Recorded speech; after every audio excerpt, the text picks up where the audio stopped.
मुंबईतील कबूतरखाना प्रकरणी आज हायकोर्टामध्ये महत्त्वाची सुनावणी होणार आहे। दुसरीकडे कबूतरखान्यासाठी आज दादरमध्ये जैन बांधवांची सुद्धा सभा होईल। काल जैन बांधवांनी कबूतरखान्यासाठी जोरदार राडा केलेला होता। जैन बांधवांनी कबूतरखान्यावर टाकलेली ताडपत्री सुद्धा पाडलेली होती आणि त्या संदर्भात या दोन महत्त्वाच्या घडामोडी घडणार आहेत। आपण हे दृश्य बघतोय। कबूतरखाना प्रकरणी आज होणारी महत्त्वाची सुनावणी, सोबतच दादरमध्ये जैन बांधवांची सभा सुद्धा होईल आणि कालचा जो राडा झालेला होता जैन बांधवांकडून तीही दृश्य आपण बघू शकतोय। आणि या संदर्भात अधिकची माहिती जाणून घेऊयात। आमचे प्रतिनिधी नंदकिशोर गावडे आपल्या सोबत आहेत। नंदकिशोर, आपण बघू शकतो दोन महत्त्वाच्या घडामोडी, आज दादरमध्ये जैन बांधवांची होणारी सभा, सोबतच कबूतरखाना प्रकरणी आज हायकोर्टामध्ये होणारी सुनावणी, नेमकं काय घडू शकतं?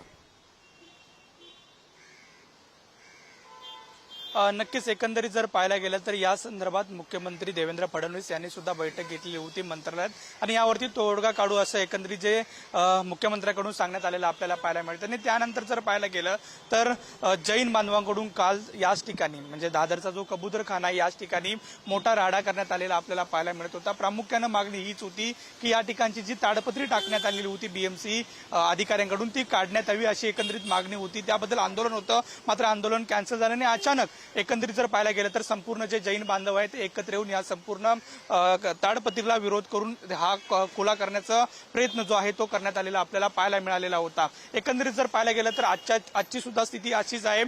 समोर जर पाहायला गेलं तर जैन मंदिर आहे आणि जैन मंदिरला समोर जाळी आहे, त्यामुळे जैन मंदिराच्या ह्या संपूर्ण त्यांच्या सुद्धा कुठेतरी भूमिकेला कुठेतरी प्रश्नचिन्ह महायुतीतील मनीषा कायंदे असू दे किंवा काही नेत्यांकडून उपस्थित केला जात असलेला आपल्याला पाहायला मिळते। म्हणजे आपल्या मंदिराला एकंदरीत जर पाहायला गेलं तर जाळी आहे आणि या ठिकाणची जाळी काढण्याचा प्रयत्न केला जाते, त्यामुळे दोन वेगवेगळ्या भूमिका आहेत आणि यासाठी आजचा दिवस सुद्धा महत्त्वाचा आहे, कारण याच प्रकरणी आज कोर्टात सुनावणी सुद्धा होणार आहे। तर दुसऱ्या बाजूला जर पाहायला गेलं तर जैन बांधवांची जनसभा सुद्धा होणार असल्याचं आपल्याला पाहायला मिळते। त्यामुळे एकंदरीत कोर्टात नेमकी काय सुनावणी होते हे तर पाहणं महत्त्वाचं ठरणारच आहे। मात्र पुन्हा एकदा जर पाहायला गेलं तर जैनच्या ज्या सभेत आहे त्या सभेत सुद्धा काय काय होतं हे सुद्धा पाहणं महत्त्वाचं आहे।